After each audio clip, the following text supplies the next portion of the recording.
बहू रानी तो सारा सारा दिन कमरे में बंद रहती है, कोई काम भी नहीं। मैं तो बोर हो जाती हूँ, क्या करूँ। तभी मीना की सहेली रीना उससे मिलने आती है। अरे मेरे घर का भी यही हाल है, बेटा ऑफिस और बहू कमरे में बंद, समय काटे नहीं कटता। लेकिन अब सच मानो तो वक्त ही नहीं है कि वक्त से रोटी भी खा लूं। अरे बहन, मुझे भी बता दे कौन सा जादू चलाया है, मैं भी अब जिंदगी के बचे कुचे दिन आराम से काट लूं। दीवारें देख देख कर तो बोर हो गई हूं मैं। रीना मीना को एक स्मार्टफोन देती है। ये ले, ये है वो छड़ी जो जादू करती है।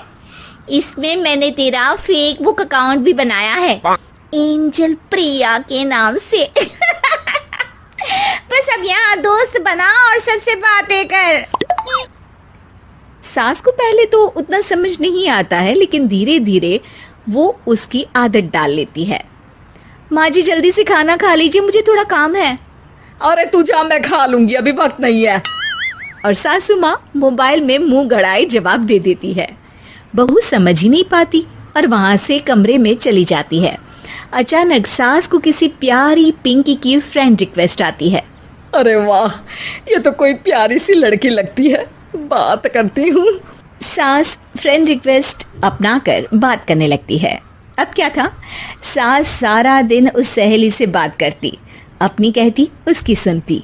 एक दिन सास फोन पर ही सरगड़ाए, अरे बहू जरा मंदिर के लिए थाली सजा दे, आज कीर्तन है।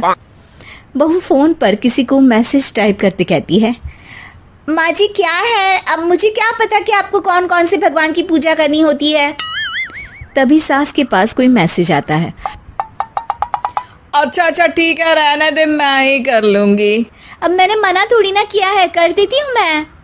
अब मैंने भी बोला ना कि थोड़ी देर में बात करती हूँ, तो मैं ही कर लेती हूँ, तू जा अपने कमरे में। बहू वहां से चली जाती है। सास मंदिर पहुंचती है और मंदिर की सीढ़ियों पर बैठकर सास फोन पर लिखती है, अरे मेरी बहू सारा दिन अपने कमरे में बैठी रहती है।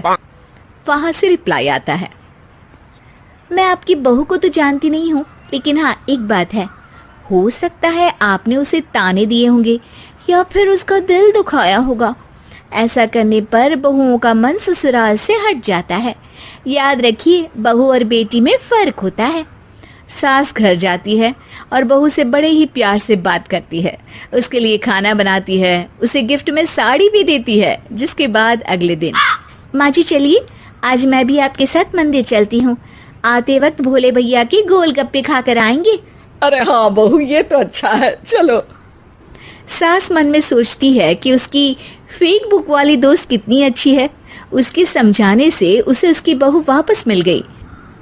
वो बहू को अपनी दोस्त के बारे में बताने का सोचती है, लेकिन फिर चुप हो जाती है। बहू फोन पर टाइप करती है, मेरी सास मुझे नौकरानी समझती है, एक गिलास पानी तक खुद नहीं लेती। मन तो करता है कि बोल दूं, मैं बहू हूँ, कोई नौकरानी नहीं।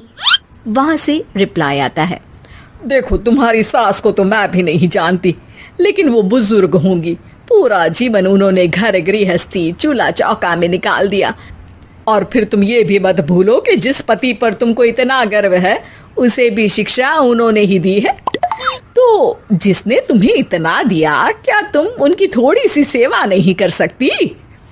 बहू भी अगले दिन से सास का सारा काम करती, उनके पैर दबाती, उनका ख्याल रखती, उनके साथ घूमने जाती। एक दिन सास, बहू ये लो मेरा हीरे का हार, पहले तो सोचा था कि अपनी बेटी को दूंगी, लेकिन आज जब मेरे हाथ पैर में दर्द था तो तुम मेरा साथ दे रही थी। समय पर खाना पानी देकर तुमने ही मेरा बुढ़ापे में साथ दिया। उसके हिस्से का बहुत कुछ मैं उसे दे चुकी हूँ, लेकिन ये अब तेरा। बहू तो ये देखकर खुशी से उछल ही जाती है। वो सास को गले लगाकर कहती है, माँ जी आप सच में बहुत अच्छी है। भला हो उस एंजल प्रिया का जिसने मुझे आपसे वापस मिलवा दिया, वरना मैं तो हमेशा आपको गलत ही समझती। मैं तो सोचती थी काश वो एंजल प्रिया मेरी सास होती। क्या नाम लिया बहू? एंजल प्रिया तेरी फेसबुक फ्रेंड है? हाँ माँ जी, वो बहुत अच्छी है। उन्होंने ही मुझे बताया कि सास की कीमत क्या होती है। अरे बहू, कहीं तू प्यारी पिंकी तो नहीं? जी माँ जी, मैं ही हूँ प्यारी पिंकी। क्यों? सास बहू को गले लगाकर कहती है। मैं भी यही सोचती थी कि काश प्यारी पिंकी मेरी बहू होती। शुक्रिया बहू। सासू माँ, शुक्रिया तो हम दोनों को फेसबुक और सोशल मीडिया का करना चाहिए, जिसने हम दोनों को एक दूसरे से दिल से मिला दिया। अब तक दोनों को समझ आ गया था कि जो खुशी वो बाहर ढूंढ रहे थे, सच में तो वो उनके घर में ही थी।